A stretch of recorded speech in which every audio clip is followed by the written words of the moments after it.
Good morning, Freedom Team. Hello, Mark Just. Good morning, Hello. sir.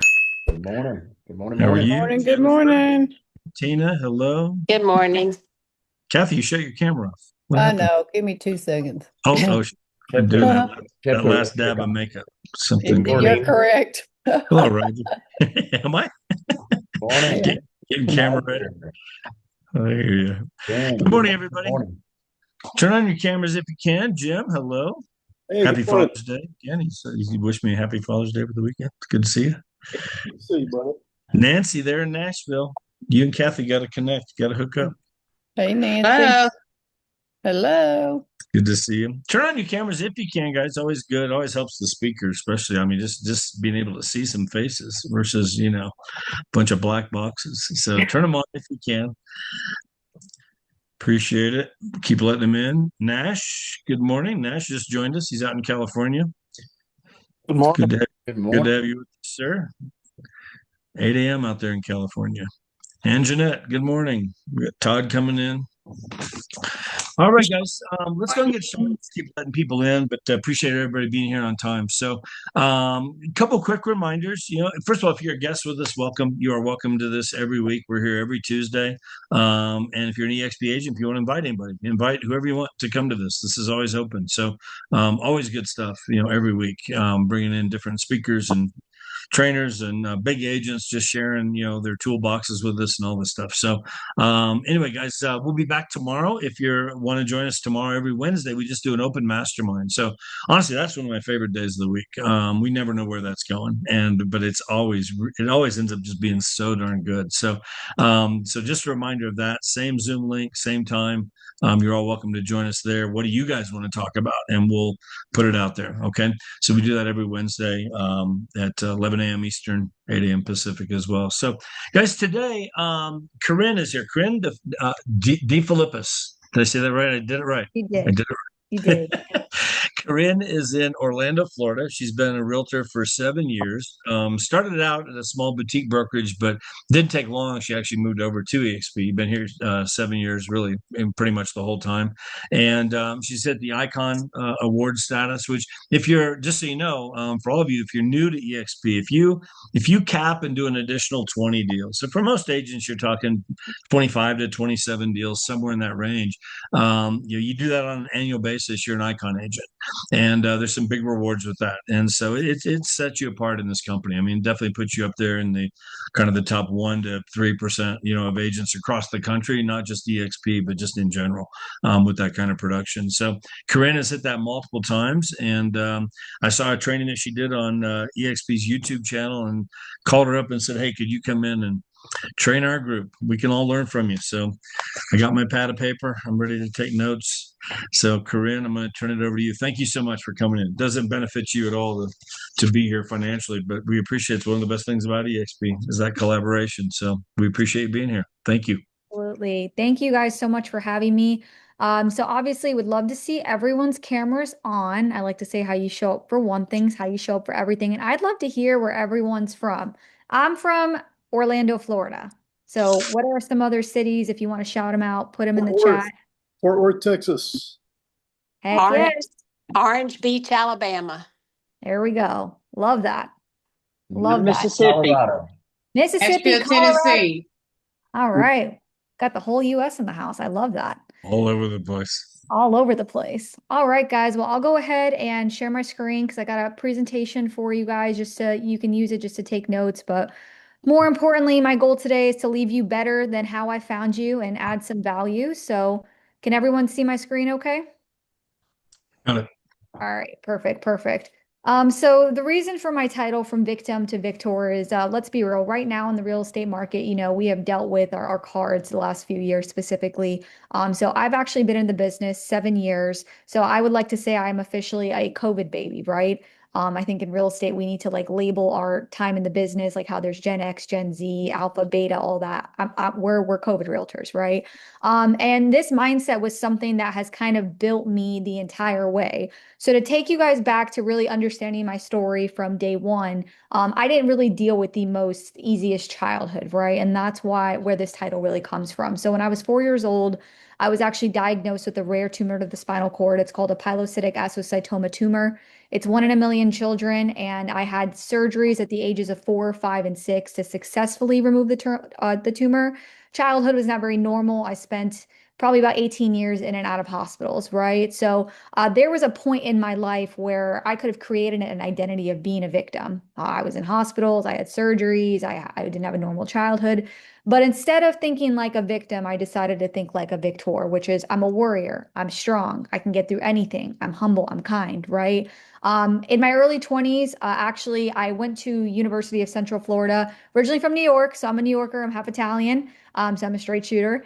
And I lived in Sarasota for about 16 years, ended up going to Orlando to go to college.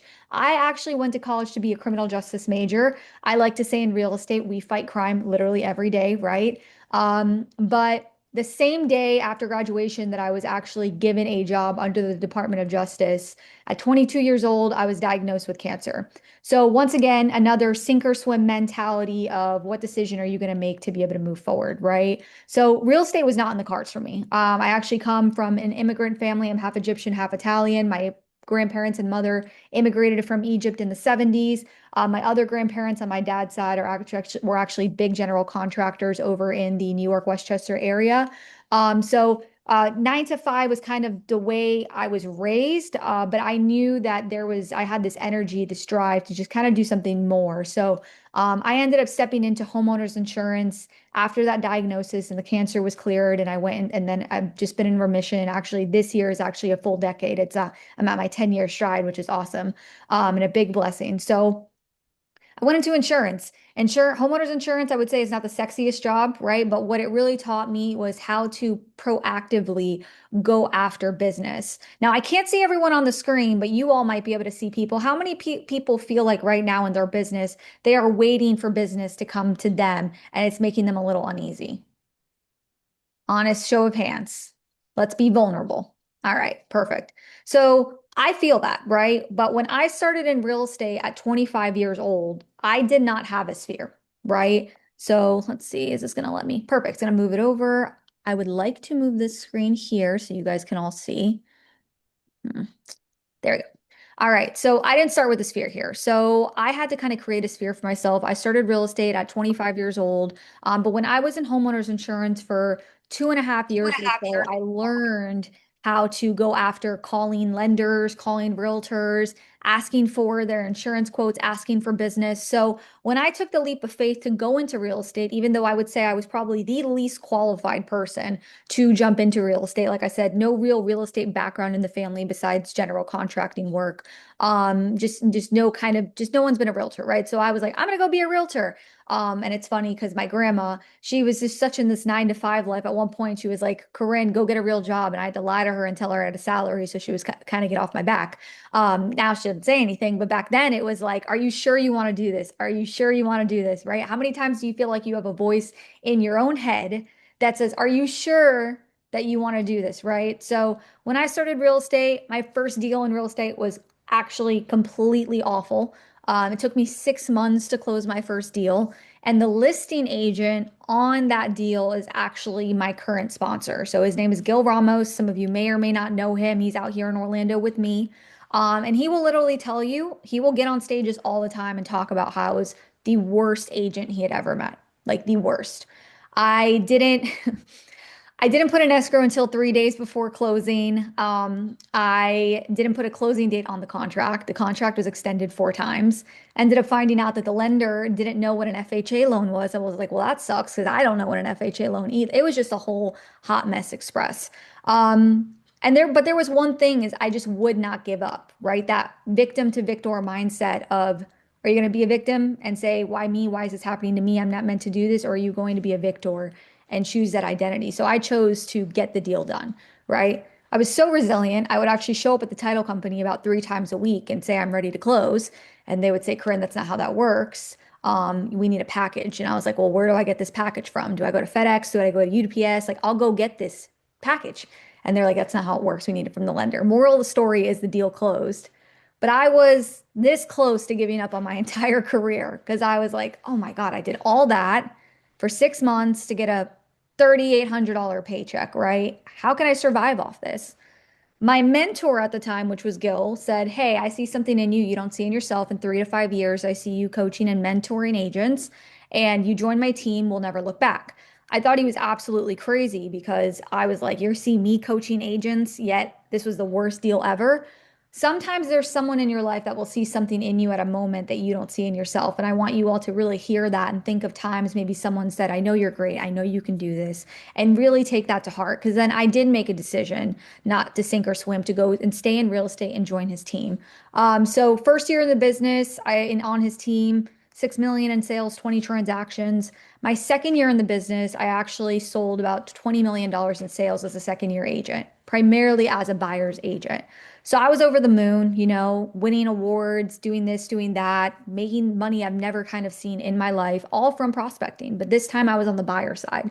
So I would call buyer leads, convert buyer leads, go to open houses. I just built a sphere for myself because I didn't have one locally in the Orlando market. In our third year in the business, everyone remembers 2022 when, interest rates just went up overnight and 25% of the investors and buyers pulled out of the market. So my business had went from what was a $20 million producer to a $10 million producer. So guys, I'm in Orlando, Florida. Average price point at the time was 300, 400,000 right now. So we have luxury, but our market is primarily at that price point. So I was feeling really disappointed in myself. I was feeling really down. I felt like, how could I go up so high just to go back down? When in reality, that is real estate. Real estate is not this. This is real estate, especially if you're a fellow realtor COVID baby like me, where it's been 1 year, one market, 1 year the next, and having to adapt and pivot. So actually, as I was heading over in 2022 to Las Vegas to EXPCon, right? I ended up getting put onto the wrong flight. I swear, and us ladies, like we swear by it. When we're right, we're right. I had booked a different flight, and I knew I was supposed to be on a flight with my business partner, and we ended up discovering we were landing at the different times. And I'm like, okay, once again, why me? Why is this happening to me? Blah blah, like the victim mindset that we get into, randomly, right? It happens, it's normal, we're human. And I ended up getting on this flight and sitting next to a person who I didn't even know, but is probably one of the top coaches in the nation. His name's Haas Pratt. I sat next to him, right in the middle of him, and he was like, "Who are you?" I'm like, who are you?" And he hands me this book called Listing Boss. And he goes, "I took 30 listings in 30 days and I coached some of the top 1% of agents in the country." And in my head, I'm like, "Oh my gosh, thank you, God. This is such a great sign," right? Because I wasn't supposed to be on that flight. So I did not have the money to afford this man, but I knew that I needed to hire him. I knew that I needed another mentor in life to get me from where I'm at to where I need to be. And in that moment, in October of 2022, I hired a coach that I paid for versus my first mentor, which was paying on the back end, right? I invested in myself. And I ended up becoming a listing agent and identifying as a listing agent. So what I would say is, in your market right now and in your business right now, if you feel, "Hey, I'm proactively waiting for business to come to me," I believe those days are at a halt for now. I do believe there will be a day where we can rely a lot more heavy on our sphere. But guys, there is people that exist on the planet in your local market who don't know who you are yet that need to know you. And you're just one phone call away from your entire life changing. Come on, go to the next slide. All right, there we go. So again, in this moment, hired him as a coach and I identified as a listing agent. So what did I do when I went home? Not ironically, it was around Thanksgiving. So cold turkey, I stopped with the buyers. I had to switch my identity to a listing agent in that moment, because when you pay the amount of money I paid in coaching, you pay attention and you want to get your return on investment back on what you invested. So I had stopped calling buyers, I'd stopped doing open houses, and I went all in on cold calling expireds, right? And, not to say I was the most qualified on cold calling expireds, but I already had built up repetition of understanding what it was like to go after business and not have a sphere. And so within my first, year, I had sold about 50 transactions on the listing side, about 25 million in sales after coaching with him. So I made a 50x return on in my investment, and I learned something that was super, super important in regards to being an agent.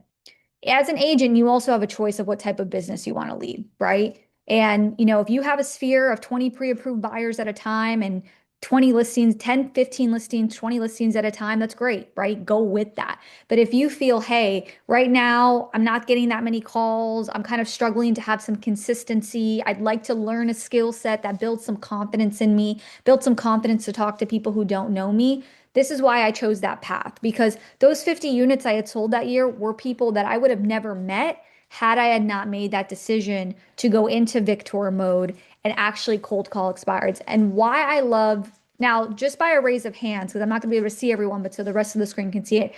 Do we have any people, if you want to shout it out, yes, that actually actively go after expired leads in your market now? All right, I see Jim does. I see Jeff does. I can only see 5 of you though. So if the rest of you want to scream out, how many people on here are already doing this?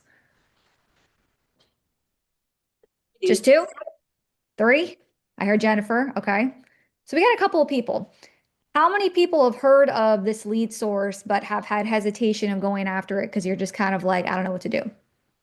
By an honest scream, show of hands in the chat. All right. Well, that's what I'm going to be going over today because, guys, at the end of the day, all expireds, cancels, FSBOs, all they are people.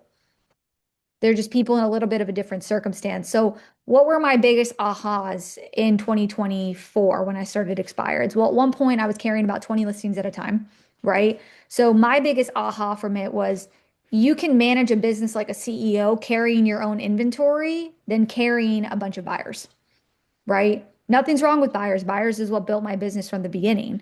But when you carry listings, when you go after listings, you carry inventory. And I like to see listings have babies, right? So listings, you can milk the cow. From one listing, you can get another listing, and then you can hold open houses and you can get buyers. Excuse me. And then in most cases, a lot of sellers are selling to buy. So that's 2 transactions in one, right? So there is repetition and there is multiplication with this line of business. The true sacrifice someone makes in the beginning of building this type of career is time.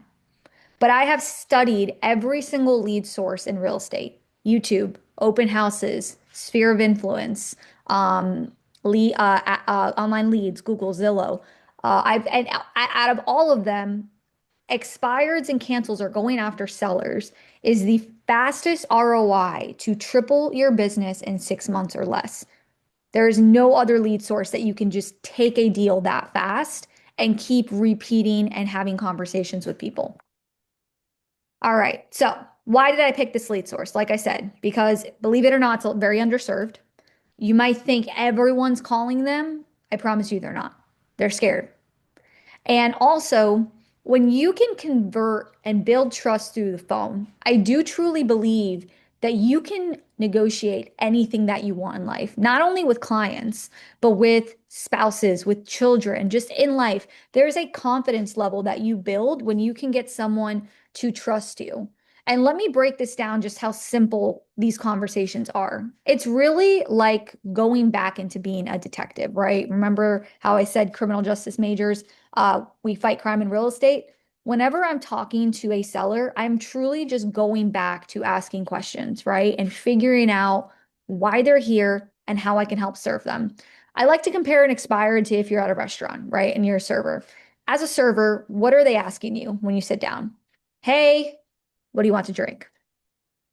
Any appetizers? What do you want to eat for dinner? What desserts? Do we have any food allergies? Why'd you come into the restaurant today, right? It's just a list of qualified questions so you can get your answer and decide, can you help serve this human or not, right? I feel like we overcomplicate this lead source when really it's just a person who had a goal and that was not able to attain the goal, right? And so when you're not able to obtain a goal, that doesn't mean that they're not a qualified person, right? They just weren't able to reach their goal. So the reason I've grown to love this lead source so much is because I don't believe people shouldn't be able to reach their goal because a professional was not able to either be honest or guide them properly. How many times have you worked with a doctor or a lawyer or a CPA and you felt misguided, or you felt like they weren't serving you at the highest level, or you felt like they just weren't being human and it really was all transactional for them? I don't know about you, but I personally don't do business like that. And I know probably all of you on here, because you all are awesome, don't do that either. But there are agents in this world and there are professionals in this world who do treat people like that. So they're not angry or mad because they're not a serious client. Most of the time, they're just frustrated and they just need a list of solutions. And so another reason I love expires is because I do truly feel when you're able to help someone reach their goal that they thought was gone, you're a superhero. And there's new expireds and canceleds that go to the market every single day. And also the affordability on this lead source, guys, most of these skip trace systems, you're running about $200, $300 a month for data every single day. Everyone knows how much Zillow cost, right?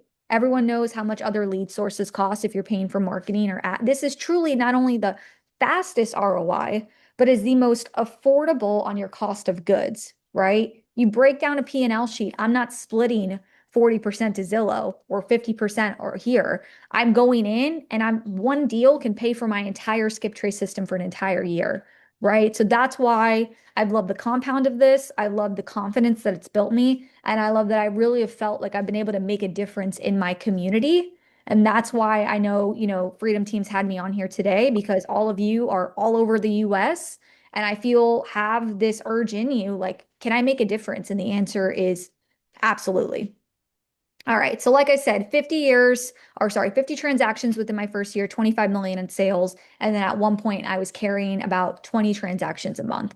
I promise you, in regards to how you build your schedule for the week and time, it is very easy to manage this many transactions at one time, especially when you're on the listing side, right? So I am pretty much the only agent in my office and locally that really goes into covering these expireds. So first thing I would do first is go find out who's dominating at this in your market. And don't look at this as competition, but actually analyze the agent to see what are they doing? How did they show up on social media? How are they showing up on Zillow? How are they showing up on their reviews? And to be honest, if they're doing well, but they're not showing up in specific places they can show up on, that's how you can set yourself up as a standard, right? I have a Google My Business. I have over 100 reviews on Zillow. I carry myself on social media. My website is designed to show that I'm expired. I actually work more on luxury expireds now, but I'm a higher price point expired listing specialist, right? I've identified on that, right? So the first and foremost thing that I had to do to get into this identity of becoming a listing specialist was shift my identity, right? So I like to say before you start this journey, your routine has to change, right? There is a six-figure routine that goes into this that if you're not doing, I would say don't start this until you get the routine down. And so what do I mean by routine? I mean that I have very, very clear boundaries on my time, because I believe our time is our most important asset, right? So when I met Haas and I went into from a buyer's agent to a listing agent, I knew there were things about myself that I actually had to change, right? I had to change the time I was waking up in the morning.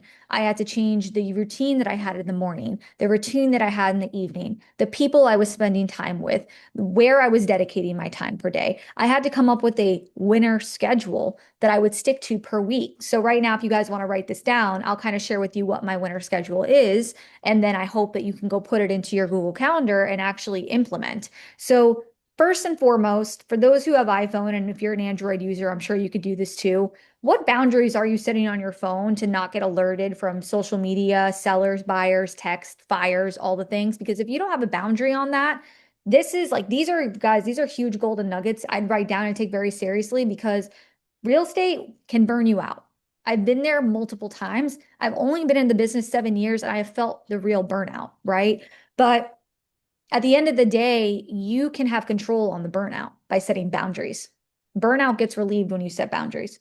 So my phone's on Do Not Disturb from 7 p.m. at night up until 9 a.m. in the morning.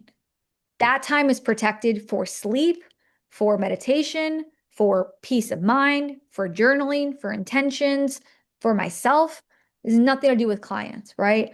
So right now, if you sat there and said, oh, I'm definitely not doing that, do this for the next 21 days and just watch mentally how much better you feel. And guys, I'm not making this up. This is just stuff I have learned and you've probably learned from other personal development, speakers, people I work and I love studying Tony Robbins, Ed Milet, Gary Brecka, Joe Dispenza. I go all in on my personal development because I've realized the more I pour into my cup, the more I have access to pour into other people and the better that I feel. Because real estate can burn you out if you don't learn to put yourself first. And another thing is too, I set very clear boundaries with sellers and clients. You're not going to reach me at a time that it's not valuable for me. And some of you might go, well, what if I lose a client over that? Well, they probably weren't the right client, right? So pouring into your cup so I can pour into others is actually the name of my calendar invite to myself every morning from 6 to 9 a.m. I'm now waking up, going into calls. I'm not waking up, checking my emails. I'm not doing anything work related. I'm pouring into Corinne. What does Corinne do? Corinne wakes up, I write things that I'm grateful for in a journal every single morning. Why? Because it's proof when you show gratitude, you can't feel negativity at the same time. I go to the gym, I get a good workout. If you guys have different routines, going on a walk, meditating, or literally doing nothing, reading a book is perfect, right? But it's protecting that time in the morning because then when you go into making these types of calls, you have poured into yourself first and you feel energized and able to serve and able to handle rejection. Because let's be real, the R in real estate stands for rejection. So this lead source, I would say you're going to deal with rejections. You're going to deal with the FUs. You're going to deal with the wrong numbers. You're going to deal with the people who say, I hate all agents. You're going to deal with that. But you have to realize that every no you get gets you closer to that yes, and it's going to happen, right? So what did my schedule look like 5 days a week when I first started this? I was making calls every day, 9 to noon, 5, 6 days a week. That's it, 9 to noon. And truthfully, whether you go into this lead source or you don't, 9 to noon should be a protected window for you, whether you're outbound prospecting anything. That is the biggest golden nugget that I had as going into this schedule is I had a schedule, I had time for me, and then I had time to service my clients. And then after 12, that's when all the other stuff that comes with real estate can be tailored to. Your emails, appraisers, inspections, the client who wants to talk to you about God knows what, right? That all can be done after 12. But 9 to noon was protected. So on your phone, you can actually set up settings for do not disturb, sleep mode, work mode. You can change all those settings and have access to specific people during that time. Actually, through social media, I've had my social media notifications shut off for the last 4 years. If I want to go in there and check it, I do, but I have eliminated a lot of distractions out of my life. So I'm intentional with my time. And so, guys, I like to say, do you want to go to 9 to noon or do you want to go to a 9 to 5? Because 9 to noon, really for 3 hours a day, can get you these exact same results, 50 plus units per year, right? So now that you know what you should do in the morning and what you should do 9 to noon, your most high leverage activities are all done before 12. And that was my biggest aha. I felt so accomplished every day, waking up in the morning and pouring to myself, and then going into the calendar 9 to noon to reach out to consumers who are going to pay into my business and that I can serve at the highest level. And then I would wake up and do it again.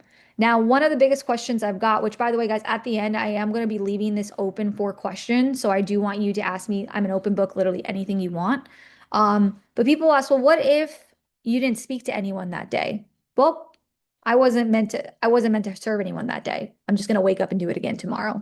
That was my mentality every single day.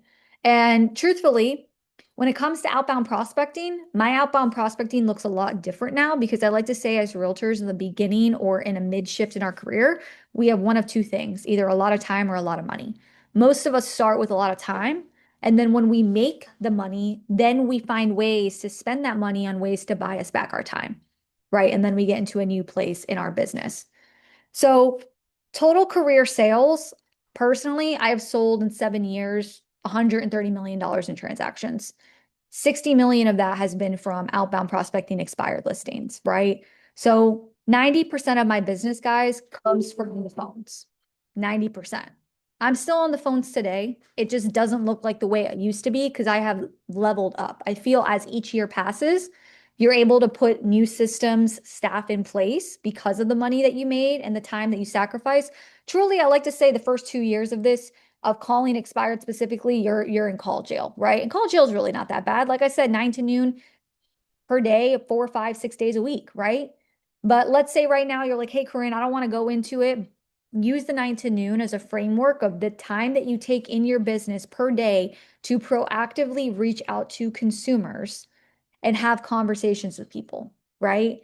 That truly is going to make you feel better. It's going to make you feel like you're taking action. It's going to make you feel like you have control of your business because at the end of the day, we can only control what we are, the actions that we take. We cannot control the outcome. I have learned, even though it has been very, very challenging, to detach myself from the outcome because as long as I know as I'm taking action, I'm going to get the results, right? So I hope from this entire thing you learn, hey, right now, I just need to take action. I need to do what Corinne said and have my morning routine because that's going to make me feel better. I need to put 9 to noon in my calendar every day. And don't put 9 to noon in your calendar as cold calling or something unattractive, right? Put a label to it, right? Mine is building wealth, right? Outbound prospecting, you can label it something in your calendar so it gets you excited and enticed to do, right? But make sure that it's in your calendar and make sure you stick to it.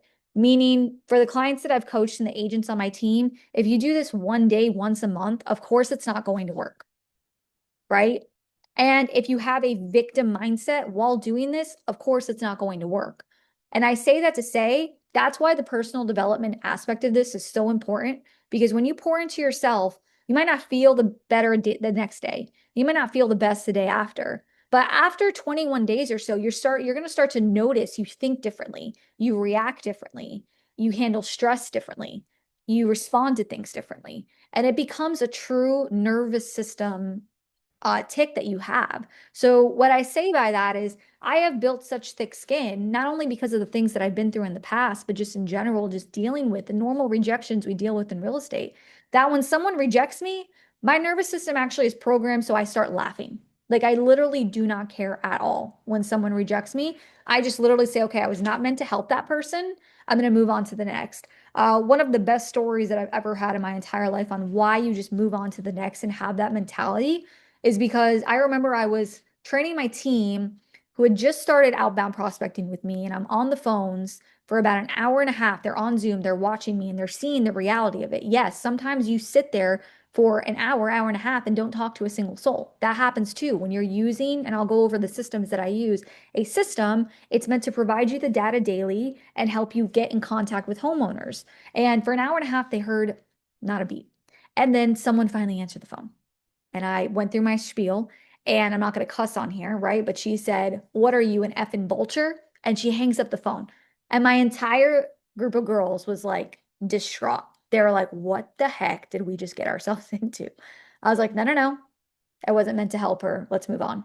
So 20 minutes later, I had gotten on the phone with an individual that had a $1.1 million property to sell. I set the appointment in front of them, went and got the listing, and in 4 months sold that property for $950,000.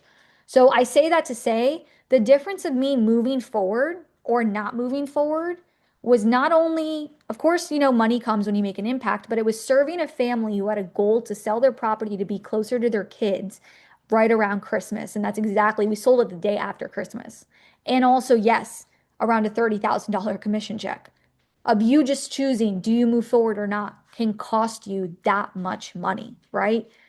The choice of do I do this lead source and challenge myself in this business can also cost you money. But once again, it's all a choice, right? So that's probably I have a lot of stories, but that's probably one of my best stories that I had. But I also kind of want to share with you what building in this business has gotten me. So I actually started a team my second year in calling expireds because I realized that there was a model that I wanted to build, and I have a servant leader mentality. That's why I'm actually on this call with you all right now, because anytime anyone asks me to do a call, it serves my purpose. It allows me to teach others so that I can heal others, and that helps heal myself, right? So I started my team, Be Infinite Group, which, spells out the acronym BIG, think big. I believe that's how most agents have to think. And as a first year team, we were able to sell 130 transactions, about $50 million in sales. And by getting just volume like that, there were doors that opened from this. Like I said, you're one relationship and you're one phone call away from your entire life changing, right? So one of the biggest blessings that I have the privilege of handling this year, I've been working on this the last 2 years, and of course, all my fellow EXP agents will know about this. I am going to be selling a development project out here in Davenport, Florida. It's 139 units. It's a $41 million project. And I know for a fact, if I didn't sacrifice the time in the beginning of my career, in the middle of my career when things were down, and to just continue moving forward and just building up my own personal production quota, this opportunity would have not come to me. And a lot of people ask me, Corinne, did this come from a cold call? No, this came from sphere of influence. I'm just going to say that. But what I will say is that if I didn't have the track record, which do you need $130 million to get a development? No. Truthfully, at that time, I was probably about $80 million in sales, but I just built such a good relationship with someone who saw how hard I worked and gave me the opportunity.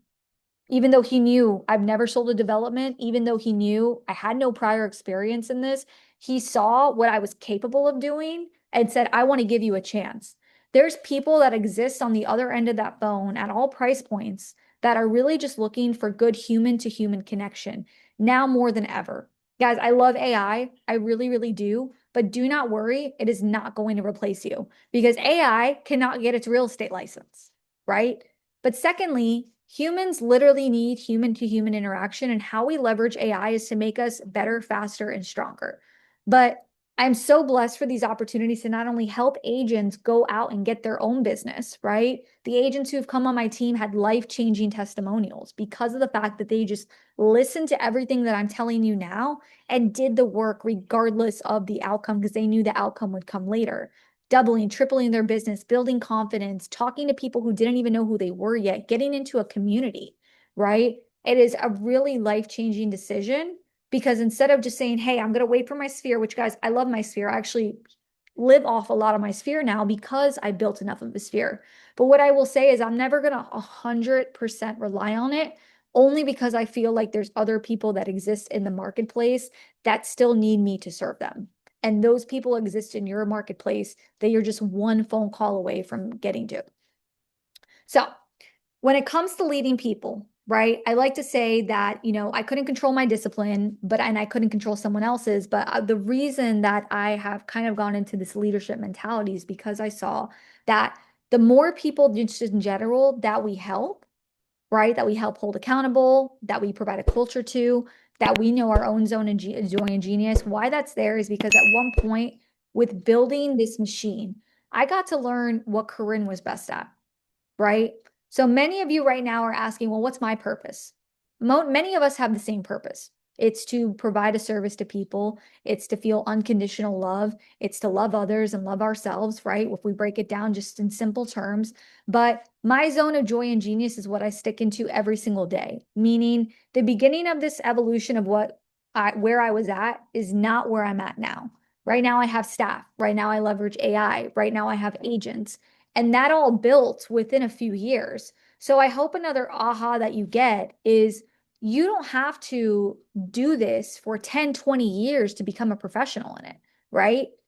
Couple of years, 1, 2 years, right? I've been in the business 7 years and I have transitioned into buyer's agent, listing agent, team leader, developer, development and luxury seller, right? I have transitioned, but it's because I wasn't afraid to pick up the phone, right? So I want you guys to write down some of these systems. And I would say, Jeff, if also I can put in the chat at the end, my email or my social media, you guys can reach out. I'm an open book. But if you guys are like, all right, Corinne, I'm so excited. I love expireds. What do I need to do literally tomorrow? Well, the first part is listen to me with a daily schedule, right? You're 6 to 9, you're 9 to noon, right? Everything after real estate can happen after, and follow that every single day. But with calling expires, you just need a system that has a dialer. 2 systems that I recommend are going to be RedX or Vulcan 7. Both are systems that provide skip trace data, and then they also provide you a dialer, and then they also provide you a whitelisted phone number. You can get it all in one. Back in the day, when my coach Haas did this, he had to flip through the white pages. So I am super happy I am not dealing with that right now because I couldn't even imagine. But he still took 30 listings in 30 days and built up really fast as a top agent. And Keller Williams actually back then, right? But now we have so many tools and resources to make it easier to get in contact with homeowners. Why the dialer is important. I don't use a triple line dialer. I've always used a single line dialer. I like to go one at a time, and it is very efficient. I'm not picking up the phone and hand dialing, right? Because that takes up time. And I would say in your 3 hour window, if you are in these systems, you want to plug out at least 200 dials. I know that may sound like a lot, but I promise you in 3 hours, very, very easy with a single line dialer to handle out 200 dials. And with that, you should expect to talk anywhere between 3 to 5 people, confirmed owners, right? So you guys may have seen on the last slide, I said I have an ISA. At one point, I was doing the calls. Now I actually have a trained ISA that I was able to train to do the calls on my behalf to get me the most qualified data. Skip trace systems provide you data. Some of the data is accurate, some of the data is not accurate. So at one point, I was spending my time filtering out what was accurate versus not accurate. I am not doing that anymore. Now I'm in my zone of joy and genius where I'm just talking to the most accurate data possible. Well, Corinne, what do you say is an accurate data versus not accurate data? Well, not accurate data is a wrong phone number, a business that has nothing to do with the house, or an old person that used to live there, right? That isn't also looking to buy or sell right now, because you could always ask them that. But three very valid questions that we ask these homeowners is, hey, are you the owner of 123 Main Street? Right? I'm going to confirm first you're the owner. I actually don't go into these calls saying, hey, this is Corinne with eXp Realty. I'm not a realtor when I go in these calls. I take my realtor hat off. I'm a detective. I go into this call saying, hey, are you the owner of 123 Main Street? Because I just want to make sure I'm talking to the right person. Next is, hey, is this property still for sale or is it off the market? I want to confirm if we're still selling or if they've decided to stay put, right? And then from there, one of the last valid questions my ISA asks is going to be, hey, are you still working with your previous agent or are you guys interviewing other aggressive options? Because of the fact that I don't like to step on toes. So if they're like, hey, yeah, my agent's my sister, I love her, she did a great job, we're just standing put, probably is not the most motivated person for me, right? But if I'm on a call myself with a consumer, I'm really diving deep into a framework, right? And you guys can write this framework down on an expired call. Hi, why, then buy, right? The hi is going to be, hey, are you the owner of 123 Main Street? Hey, did the property sell or is it off market? Hey, why didn't this house sell? How many offers did you get? How many showings did you get? Where did this price come from? Who came up with the price? Was it you? Was it your agent? Was it a mutual agreement? Hey, what was the feedback from the showings, right? Can you guys see on the first high part what I'm doing is I'm really breaking down anything I would need to know as an agent to see if I'm the most qualified to work with this person, right? Because if they're like, hey, we had 20 showings, this is the price because of this sale and et cetera, et cetera, et cetera. Might be a little bit of a different motivated sell than someone, hey, yeah, we listed it at this price because we're not actually the most motivated. We just wanted to see if we can get it. I can live here until I die. We had no showings, no feedback, and yeah, I'm going to live here till I die, right? There's a difference in the two consumers, right? But you understand that when you're asking questions. And the why part is the most important part of the sandwich in the middle because it's like, why are we here? Do you even have to sell this home right now? And that's how I ask them. I don't go, well, why are you selling the house? I don't go, why are you selling this house? I go, Mr. and Mrs. Seller, do you even have to sell this house right now? There's a difference in the way I ask the question and a difference in the tone. Yeah, well, I need to sell because X, Y, and Z. The 6 reasons why people buy and sell don't change. I love you. I hate you. Marriage, divorce. Having kids. We're growing our family. Someone died. Job promotion, job demotion. It's one of those 6. It's always one of those 6. So are you figuring out which one of the 6 it is the first question I would ask. Did you go into the why, right? And I asked them on a scale of 1 to 10, how important is your goal? And if they still say it's anywhere over a 6, this is a qualified candidate for me, right? Then from there, I provide them a list of solutions, right? You guys can steal the solution from me. One of my solutions is my easy exit listing agreement. I have every single seller sign that. You can create one and have eXp or whatever brokerage you're with approve it, and you can have every seller sign it. It's not a binding listing agreement. It's not something you could take them to court over, but what it is it is a solution of saying, Mr. and Mrs. Seller, I am not forcing you to do this sale. I am not forcing you to work with me. And it's what helps you differentiate yourself from other agents. I've never personally had a seller fire me ever because I am strategic on who I work with. If I don't feel I can serve them because of pricing or because of their attitude, then I am personally going to decline the listing. And I actually explain that to sellers. I'm like, listen, Mr. and Mrs. Seller, if I can't help you, I am not going to tell you what you want to hear to earn your business.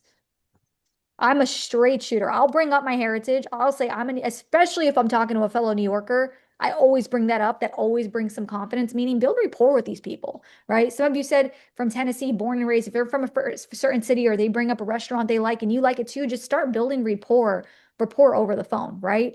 But from there, I'm providing solutions, an easy exit agreement, right? Marketing. EXP, we have so much marketing, right? If you're hitting higher price points, if you're not a part of an EXP luxury, get a part of EXP luxury. There's a 24-page PDF you can print out that shows all the places that your homes are advertised in. That's a differentiator, right? And another differentiator you guys can create, you could totally steal from me, is go on AI, tell AI who you are, what your morals are, what your reasoning is, your beliefs, all this stuff, and have it help create you an aggressive marketing plan and bring that to your listing appointments. I didn't have that back then. I had to use the one that I was given by Haas when I worked at the coaching program. Then at one point I said, hey, I need to make one of my own because now I can truly say that I have a marketing plan that no one else has because it's about me. You can use your companies, but I believe use yourself. You are your greatest asset. You have your own story. I'm very honest with people and tell them about my medical background sometimes because I want them to realize, not because of a victim mentality, I want them to feel bad for me. I'm healthy, I'm good now. But I want you to know where I come from and what I've gone through because I'm not going to do the same thing to you. I've personally had doctors look at me as a paycheck and it almost cost me my life. And I always promised I would never do that when I grew up. And that's just how I was raised, right?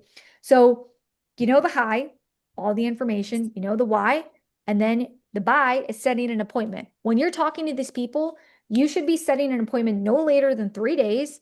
And now that we have Zoom, like we're all on right now, if you feel a hesitation of a client saying, well, I don't know if I want to do this right now, et cetera, hey, let's just hop on a Zoom. Let me give you a clarity call. Let me tell you what I think it could sell for. If I can help you, if I can't, if I gave you clarity at the end of the day, I did my job, right? Gives people a lot less objection to that because you're really going in saying, hey, I'm just giving you clarity, right? And then you can put them in a position to make a decision, right?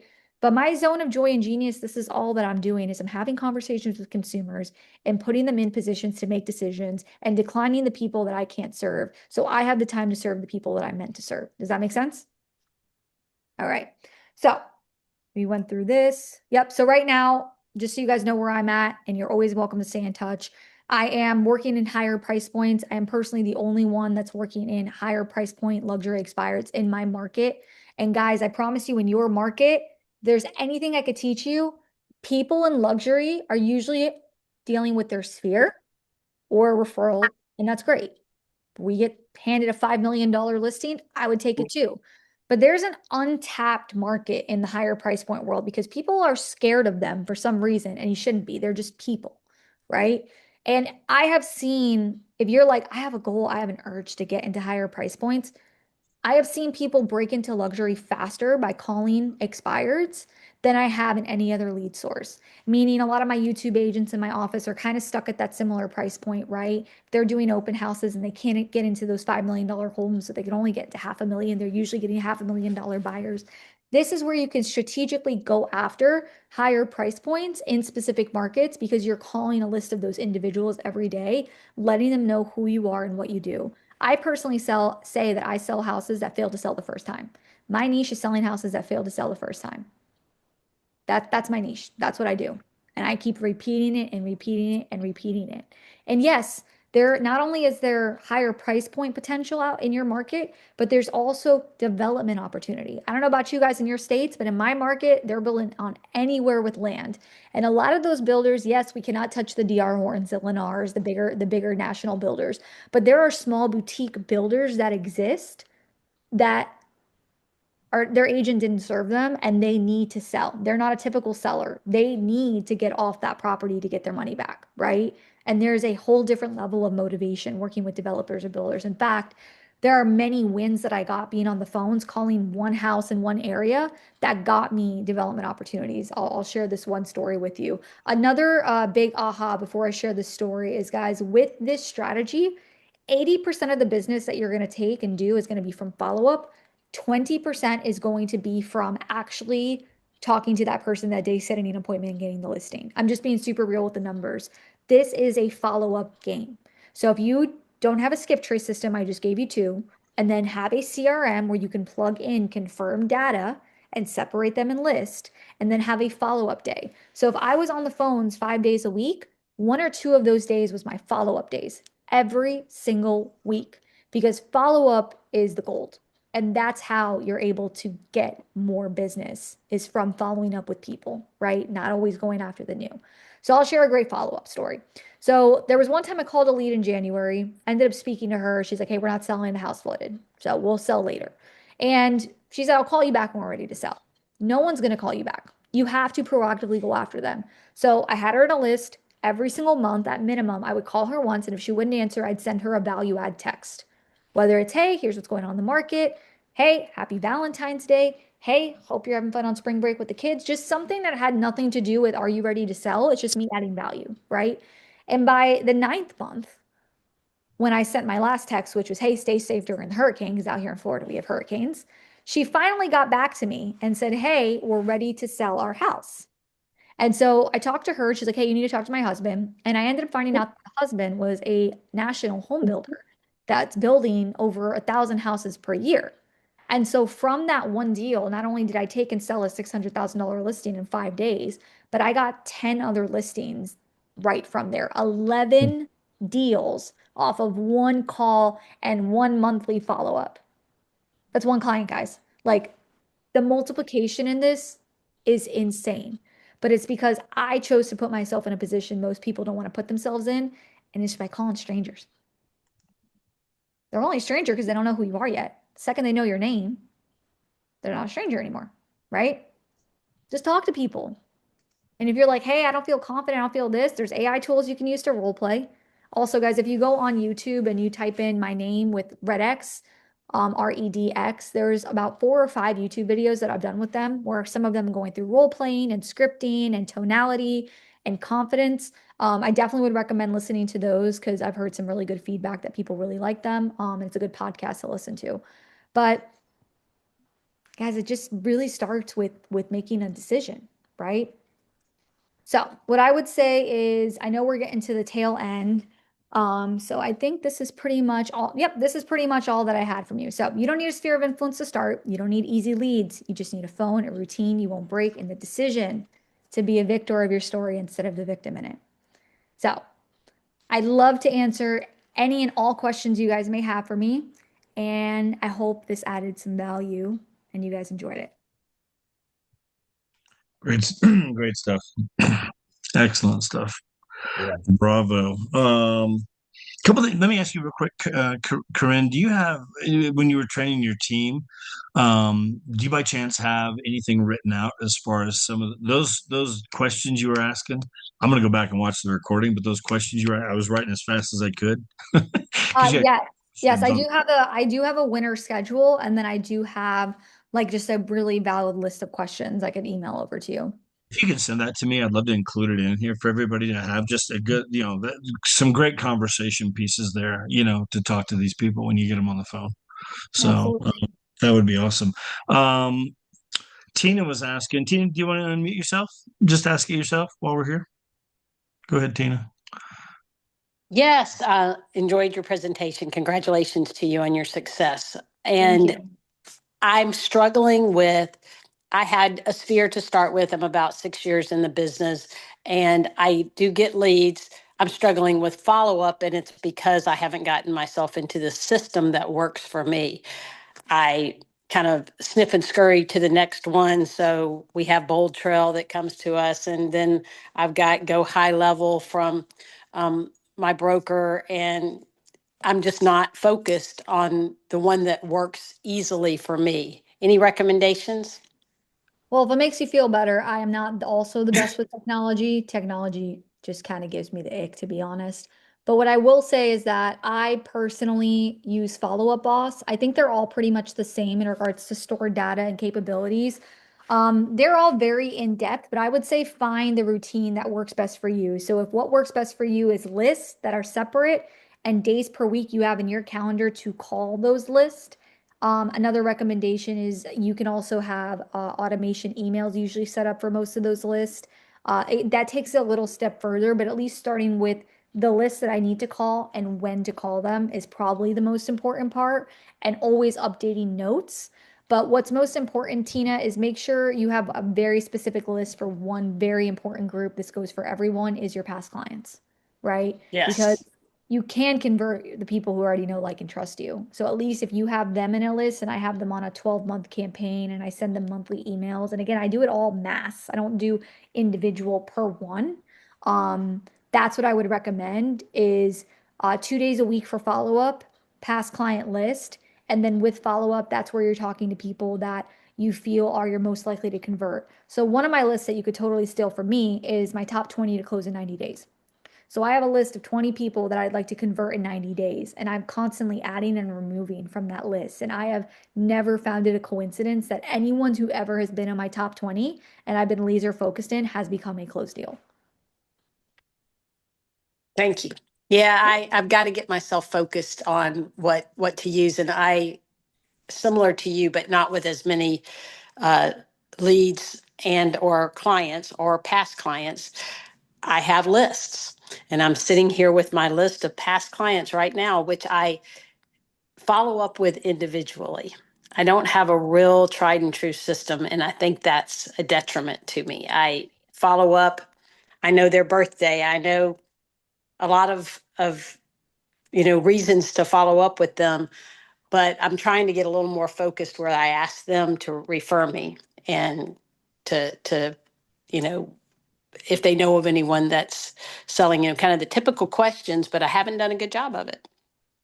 Well, I do have, this could apply to everyone. If you guys want to write this down, one fantastic follow-up text that you could send not only your entire past client, but everyone in your phone. So I would love for everyone, real quick, to look at how many contacts they have in their phone. Yeah, if you've never done that, you really should. I think I have like 4,000. Yeah, Yep, same. 4,143 contacts. It's thousands. Yeah. Yeah, right. So you have a CRM in your phone. So this is the one text I've loved sending out. Hey, so and so, I was just thinking about you, right? I never like leading with asking for what I want. I just like leading with, I was just thinking about you. How many times have you gotten a text message from someone that said, I was just thinking about you? Sometimes I take a look at my CPA and my lawyer and my doctor, and I'm like, are you guys never thinking about me? It's like, what the heck, right? Hey, I was just thinking about you. I have a goal of helping X amount of families this year, right? Tell them your goal next. I have a goal of helping 20 families, 30 families, 40 families, right? So you're telling them the goal. Everyone wants to be a part of something that is goal oriented, or not a charity oriented, if that makes sense, but something where it's like community oriented, right? Hey, I have a goal that I want to help X amount of families this year. Then the ending question, Tina, that you would ask them: do you know anyone looking to buy or sell a property, a building, or a business? End of text. Hey, I was just thinking about you. I have a goal of helping 40 families this year. Do you know of anyone looking to buy or sell a property, a building, or a business? Why am I saying it like that? I don't want these people thinking I'm only in residential. Guys, there's money in commercial. Not saying, Tina, you're going to go be a commercial agent, but I promise you, if someone referred you a $20 million warehouse in your market to sell, and you can find your friend who does commercial and crushes it and take a 25 up to 50% referral fee, you're going to be really happy when that closes. Yep. Yeah, I literally had 2 of the listings that I'm selling right now are a past client of mine that I sold him to, and he actually at one point relisted with another agent. And I called him and I'm like, Al, hey, what's going on? And I didn't even tell him like, hey, I know your houses are listed with someone else. I just caught up with him. And he at one point goes, Corinne, aren't you in commercial now? No. And he's like, oh, damn it, Corinne, I would have listed these houses with you. I thought you were in commercial. I'm like, no, I never said that. But that's what I'm saying. Like, they don't remember everything either, just like we don't. So just always remind them that you do both. But yeah, stay in contact with your agent, your clients, because I was able to pull back 2 listings because I got in contact with him, right? But that text is so important because it tells someone you're thinking about them. It tells them a goal that you have that they might want to participate in, because you're not saying, hey, do you have someone you can refer me? says, do you know of anyone? And so, of course, naturally, if they're the ones who want to, oh, yeah, me, right? Or I someone, love it. yeah. And you can get referred over some commercial deals, right? That because I got Love a it. lot of clients right now looking to get out of residential and go into triple net leases and stuff. And so get your go-to commercial agent you can refer you to who also might refer you business back, right? Because EXP commercial, they can't do residential, just so you know. So it's very valuable to have someone that you can go to that is a professional, but you can get a nice little referral fee off of. So that text is a gold mine. I would challenge all of you today, take that text and go text in your phone or your clients 50 to 100 people. And Jeff, I'd love to hear if anyone got a deal from that because I literally have done this with new agents. I did this in a new agent consultation class, and her hairstylist got her a listing. She was a brand new agent. She was like, this works. Of course it works. It's because you did it, right? But you see how the difference of, hey, do you have someone you can refer me is different than asking a question like that. Yeah, Hey, that's Corinne, awesome. can I ask you real quick? First of all, phenomenal presentation. That was truly inspirational, motivational, the whole thing. Just to kind of switch gears for a minute, do you do any attraction? You mind me asking? Yes, I do. I do. I currently have 50 agents in my organization. A lot of them with building a team have come through my team. So yeah, I do attraction and I put it into my calendar at 1 day a week, Freedom Fridays. I stole it from Brent Gove, right? It's Gotcha. got to be in your calendar. Tina, put 1 day a week in your calendar for CRM, like just CRM going through and integration, just so Yeah. then it's in your Yeah. calendar. I do mine Mondays at 3 p.m. Yeah. And do you mind me asking, do you do the same thing? Do you pick up the phone and make outbound calls? Truthfully, no, I don't with agents. Reason being so, and that could be my own, let's call it a limiting belief because it can be. I have really enjoyed developing really good personal relationships with agents. And I just feel like if I'm calling you to say, hey, do you want to come into my company? I feel like I'm not adding as much value. I do events or I leverage my builders. Like, for example, one of my agents that I attracted last year just helped opening up sports and entertainment with EXP. Her dad is actually a Dominique Wilkins. I don't know for my guys if you guys know who that is. Do you guys know who that is? Jeff does, yeah. So you guys will probably be seeing Kiasha on stages and stuff like that. She's also absolutely awesome. But how I met her and knew her was because we've just been friends. We've been friends. I stayed in contact with her. I was always honest with her. I invited her, and that is what, got her to make the decision because I just put her in a room, right? And leveraging co-sponsorship really worked. But yeah, I would say dedicate 1 day per week to reach out to people and invite them places, right? If you guys have a culture center or things like this, just invite them. It could also really help that you're just always adding value and they really need help right now. A lot of agents need help right now. And you just picking up the phone and inviting them to something is I feel what I would prefer to do. In regards to co-sponsoring, if somebody wanted to co-sponsor with you, when you bring an agent on, do you have 1 day a week or something you do coaching with them to help guide and build their production business? Yeah, so if someone co-sponsors with me, they pretty much get an open book on the entire. People use me for co-sponsoring on cold calling, right? That's what I'm known for. So if they have a goal to get into outbound prospecting, I'm the person that trains them. I set up a 90-day plan with them, and then we have strategic calls set up for the year. And then they're invited to everything, right? So whether they're in my line or in the co, they get access to everything with me. Awesome. Thank you. Cool. Can I ask you a question? Corinne, I've watched you and Haas before on Red X, but Aw. and thank you. But I tell you what, I'm one of these people, I have a tendency to get lost in the minutia, and you're making phone calls to the expireds. We don't have a lot of expireds, but those that we do, I'm one of these people. I want to look up the house. I want to check and see what it looks like. I want to see the past. But you can't do 200 calls if you're looking up every house. How do you just assume that the pictures are bad and the pricing was bad and just make the call and just go forward and forget about the background of it?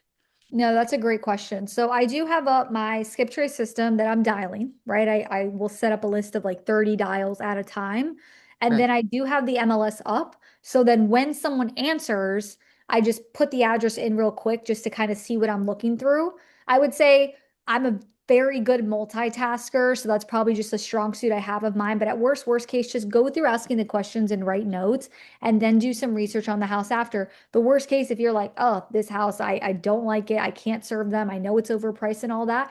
Give them an honest conversation and be honest with them. And it goes a long way, right? But yeah, do not cherry pick. Do not look up the properties before. Do not worry about, oh, who was the last agent. Just have a conversation with the consumer, then do your research after. Okay, I appreciate it because, like I said, I get lost in everything, and it's like, how did they do 200 calls? My God, I can't even think about it. So thank you. I appreciate that. You're welcome. You're welcome. I could see, Corinne, where those questions you're asking too along the way. Why do you think it didn't sell? Like why didn't it sell? I think a lot of times they will be honest. Oh, our realtor, man, our pictures were horrible, but whatever it might be, they'll start putting things out. But even to ask them the price, I like that question too. Do you have to sell the house right now?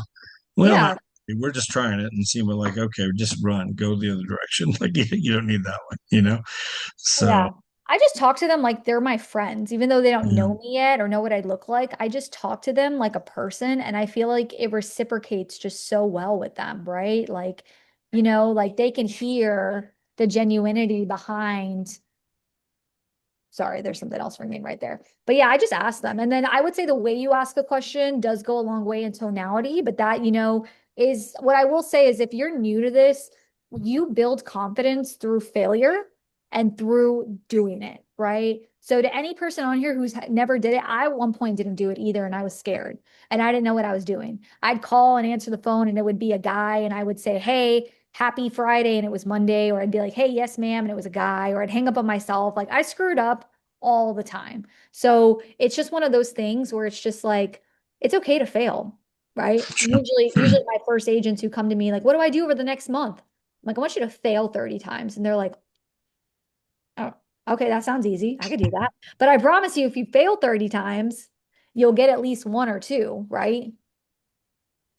Right. And like anything, you get better and better the more you do it. I Yeah. mean, everything I've ever done. My first listing appointment. Oh my goodness. I mean, you're scared to death going into it. My broker went with me, all that kind of stuff. I get the listing, and what it's like. But then you just learn. You just learn by doing it. That consistency of doing it. Yeah, Uh, another piece of advice I would give is if you are taking the time to make the calls and you have someone in your office or someone that you know personally that maybe has done a lot more sellers or worked just with sellers in general, and you want to increase your chances of taking the listing, for the first one or two, bring in a mentor or someone who has just been doing this longer.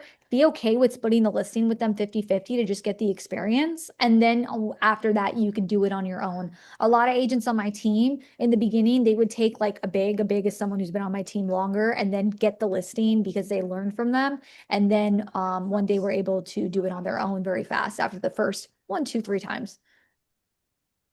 Very cool.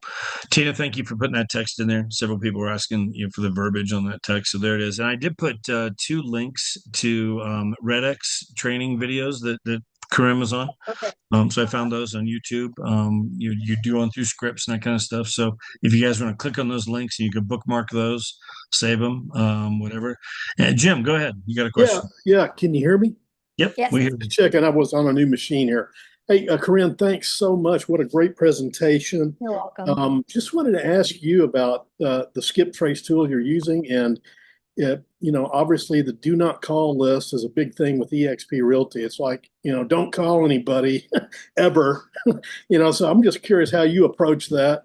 If you even consider that, because you're really not a marketer per se, you're calling them from a perspective of looking to help. I don't know if that is how you approach That's it, a but you great question. It's a great obviously do question. a lot of calls. Yeah. All right, just no one tell on Leo on me, okay? Like no one tell Leo on me. I call everyone. I do. I mean, I thankfully, knock on wood, have never really had an issue. If anyone has popped up being kind of aggressive about it, I just hung up and moved on. But that's why when you have a skip trace system, you have a separate phone number attached to that system. I do not call with my personal cell, so it's not as easily routed back to me. Again, just don't tell Leo on me, and we're good. I just Heard personally nothing. think, yeah, I didn't hear anything. yeah, right. We know no one hurt us, but I He just watches all of our recordings here. I'm just kidding. So, yeah, and that's where I say I don't go in and say, "Hey, this is Corinne with eXp Realty," and just dead give away who I am. Like they don't know who I am until like literally the end. If they go, "Who are you, Corinne?" and I move on. Why did this property sell? Why are you calling me? Well, I have an off-market database and I don't want to pitch this property off market if you're going to say put. But why isn't it selling? Are you still selling it? Just revert, keep moving forward. I'm not a realtor on that call. That's a great answer. It's like, how'd you get my number?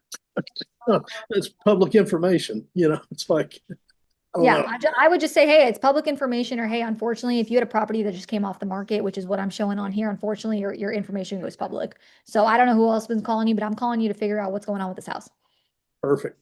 I think it's great information. I didn't know that you weren't presenting your CID on the other end, so that's great with the tool.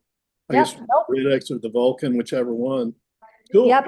I do know that DNC is a real thing. TCP and compliance is a real thing. I am not immune to it, but I will say is not for how many calls I have done my entire career.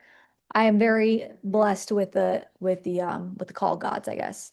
But again, I'm going into it genuine and just trying to help people. That's all I'm doing. And if someone doesn't reciprocate that well on the other end of the phone, or they're negative or rude or mean, they're not the person I'm meant to serve. They're not my avatar.